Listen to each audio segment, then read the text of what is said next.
चैत्र महीना में रामनवमी पर श्री राम जी का गाथा सुनते हैं, माँ शीतला का गाथा सुनते हैं, भजन सुनते हैं, ताकि माँ शीतला बहुत प्रसन्न होती है। उनको मनाने के लिए चैत्र महीना में लोग उनकी भजन गाते हैं, उनकी गाथा सुनते हैं, माँ को प्रसन्न करते हैं। किसी का परिवार में माँ शीतला आ जाती है तो उन्हें मनाने के लिए लोग भजन गाते हैं कि ताकि माँ शीतला शांत रहे।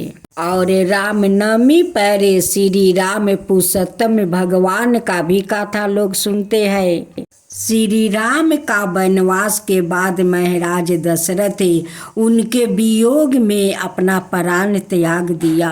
फिर गुरुदेव वशिष्ठ के आदेश से उनके शरीर को सुरक्षित रख दिया गया और ननिहाल से श्री भरत और शत्रुघ्न को बुलाने के लिए शीघ्र गमी दूत भेजा गया।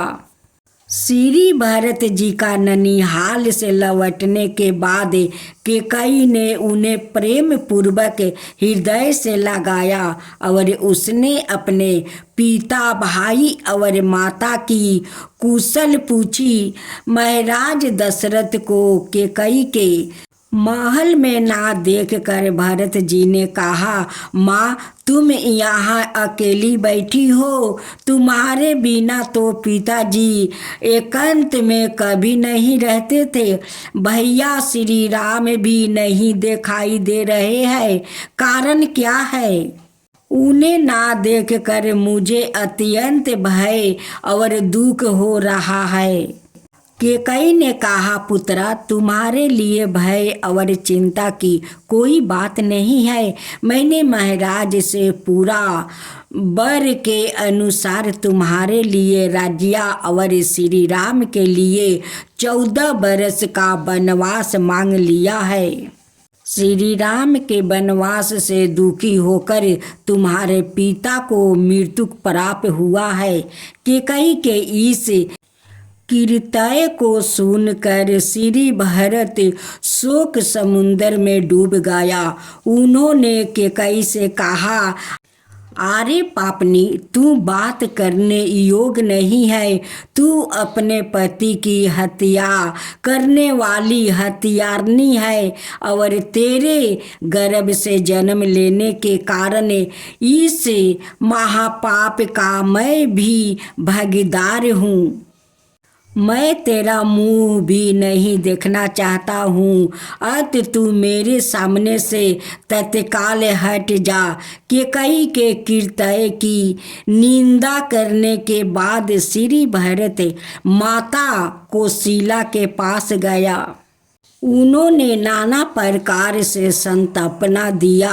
उसके बाद उन्होंने गुरुदेव वशिष्ठ के आज्ञा अनुसार महाराज दशरथ का विधिवत अंतिम संस्कार कर संपन्न किया और पिता के उद्देश्य से ब्राह्मणों को अनेकों प्रकार का दान दिया। गुरुदेव वशिष्ठ के आदेश और माता कौशल्या के अनुरोध के बाद भी श्री भरत जी ने राज्य लेना अस्वीकार कर दिया और सबको साथ लेकर श्री राम को मनाने के लिए वो पैदल ही चित्रकूट चल दिया। मार्ग में निषाद राजगुरु और श्री भरद्वाज जी से मिलते हुए श्री भरत जी चित्रकूट पहुँचे। वहाँ उन्होंने द्वारदल के समान श्याम शरीर और विशाल हृदय वाले श्री राम को बैठे हुए देखा। श्री जानकी जी को निहार रहे थे और श्री लक्ष्मण जी उनके चरण कमलों की सेवा कर रहे थे। श्री भरत जी पाहीनाथ कहते हुए दंडवत की भांति भूमि पर गिर पड़े और उन्होंने श्री राम के योग चरणों को पकड़ लिया। श्री राम ने प्रेम से अधीर होकर उन्हें उठाकर हृदय से लगाया। श्री भरत जी ने श्री राम से कहा, हे महाभागे, यह समस्त पैतु के राज आप ही का है। आप हमारे बड़े भाई है, अत प्रीत तुल्य है। आप इस राजों को स्वीकार करें और मेरे माता के अपराध को भूल कर हमारी क्षमा करे। श्री राम ने कहा, भाई, पिताजी ने मुझे 14 बरस का वनवास और तुम्हें अयोध्या का राज दिया है। पिताजी के आदेश का पालन करना हम दोनों का परम धर्म है। जो मनुष्य पिता के आदेश का उल्लंघन करता है वो जीता हुआ भी मृत्यु के समान है।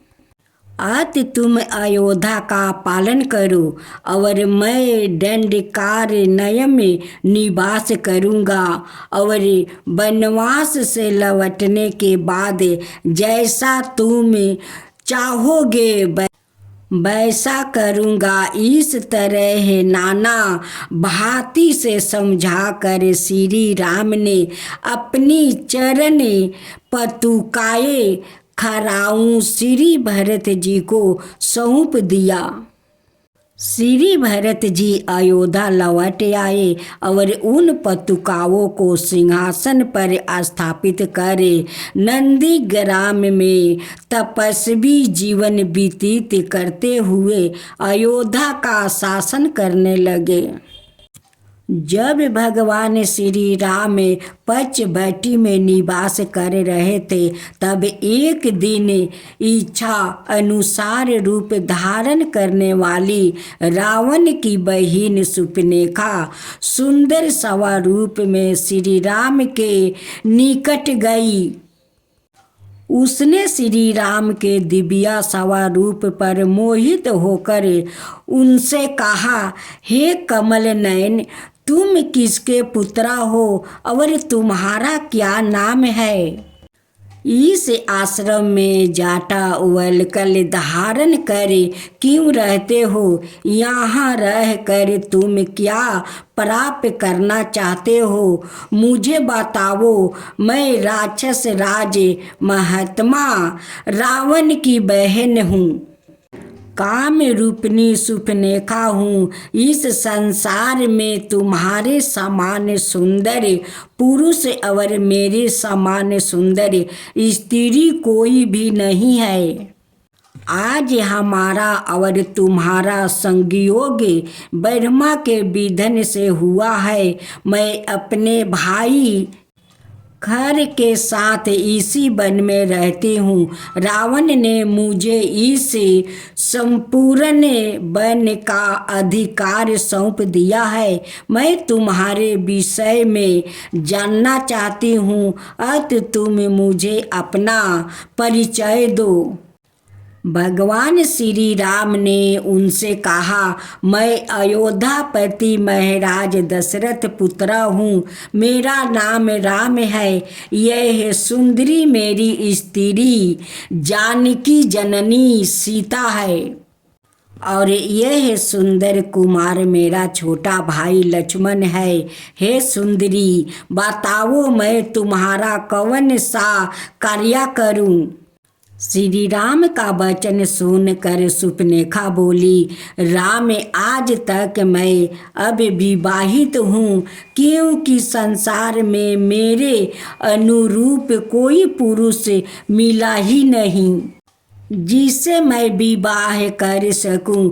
आज मेरा मन तुम्हें देखकर तुम्हारे दिव्या सुंदर पर मोहित हो गया है। अत तुम मुझसे विवाह कर लो और इस वन में मेरा साथ सुख पूर्वक जीवन व्यतीत करो। श्री राम ने मुस्कुरा कर कहा, हे सुंदरी, मेरी तो पतिव्रता भैरा मौजूद है, जिसका त्याग मेरे लिए असंभव है। इसके रहते हुए तुम जन्म भर सवत डाहे से जलती हुई किस प्रकार रह सकोगी। हाँ, मेरे छोटा भाई लक्ष्मण है, वो तुम्हारे योग्य पति हो सकता है। तुम इस विशेष में उसी से बात करो।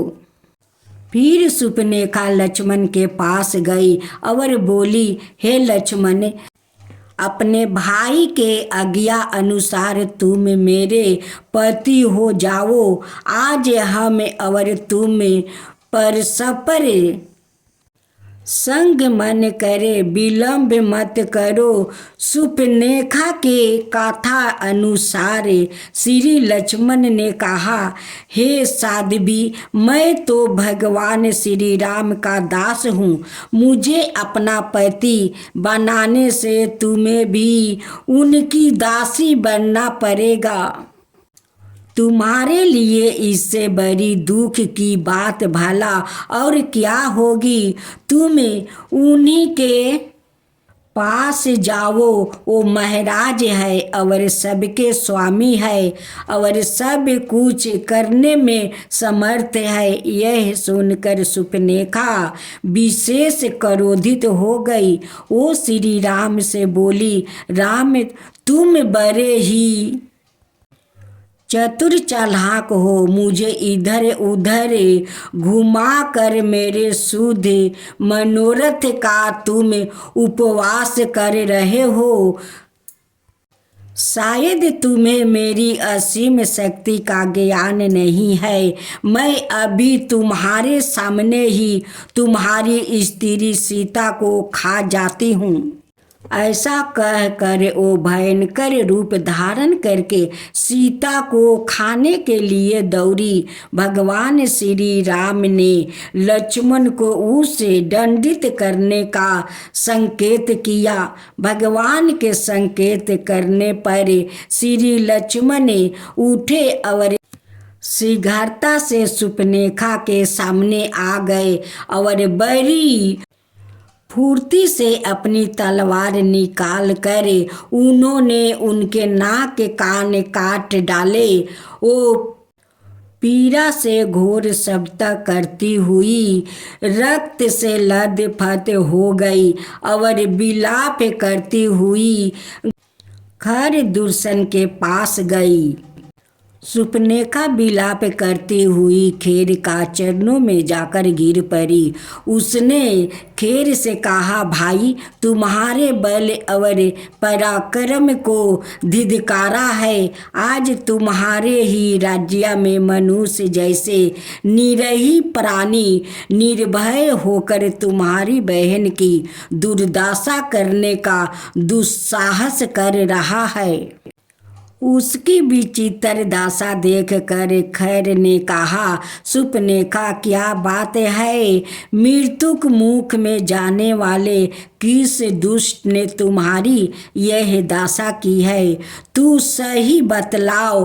वो काल के सामने बलवान क्यों ना हो? मैं उसे तत्काल यमराज के घर भेज कर तुम्हारे इस अपमान का बदला लूँगा। ओ देव, दानव, राक्षस, यक्ष, मनुष्य कोई भी हो, अपनी तीक्ष्ण तलवार से काट कर उसके टुकड़े टुकड़े कर डालूंगा। राक्षसी सुपनेखा ने कहा, भैया, यह सीता और लक्ष्मण सहित अयोध्यापति दशरथ का पुत्र राम दंड कारण के ऋषि मुनियों को राक्षसों के भय से निर्भय करता हुआ निवास कर रहा है। उसने पृथ्वी को राक्षसों से विहीन करने की प्रतिज्ञा कर रखी है।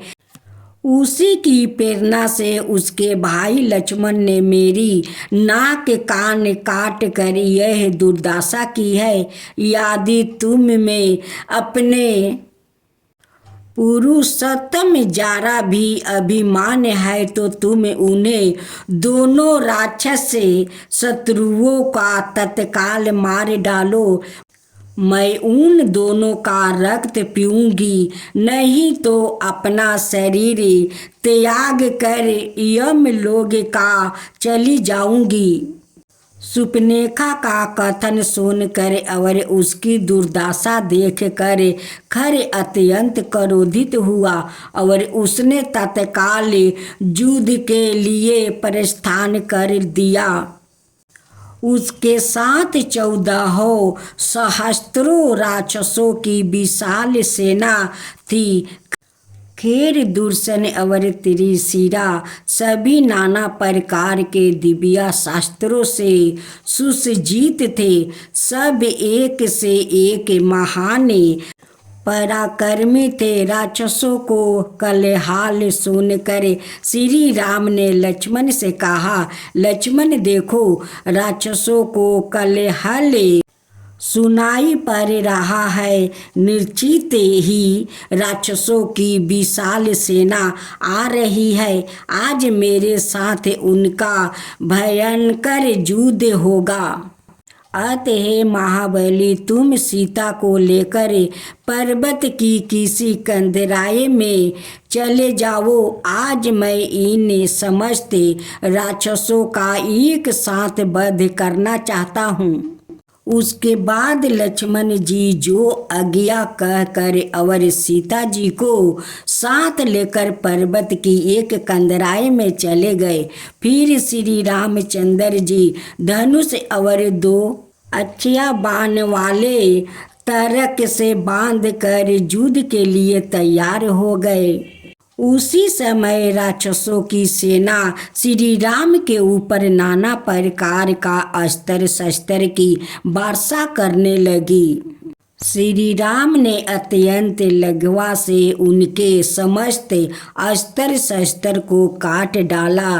फिर सहस्त्रों बाणों से उन समस्त राक्षसों को मार कर उनके नायक खर दूषण और त्रिशिरा का भी वध कर डाला। इस प्रकार रघुवंशियों में श्रेष्ठ श्री राम ने आधे पहर में ही समस्त राक्षसी सेना का संहार कर दिया। श्री लक्ष्मण जी जब श्री सीता को लेकर गिरी गुरहा से वापस आए तब वहाँ संपूर्ण राक्षसों का मारा हुआ देखकर वो विशेष विस्मित हुए। श्री सीता जी ने श्री राम का आलिंगन किया और उनके घावों पर मरहम मिट्टी की सुपनेखा भी निराशित और असहाय होकर खेरे दुर्सन की मृत्यु पर विलाप करती हुई रावण के पास लंका चली गई। विशाल राक्षसी सेना का संहार हो जाने पर दंडकारक ऋषि मुनि निर्भय हो गए। उन लोगों ने श्री राम के बल और पराक्रमी पूरी प्रशंसा की। जय श्री राम, जय श्री राम।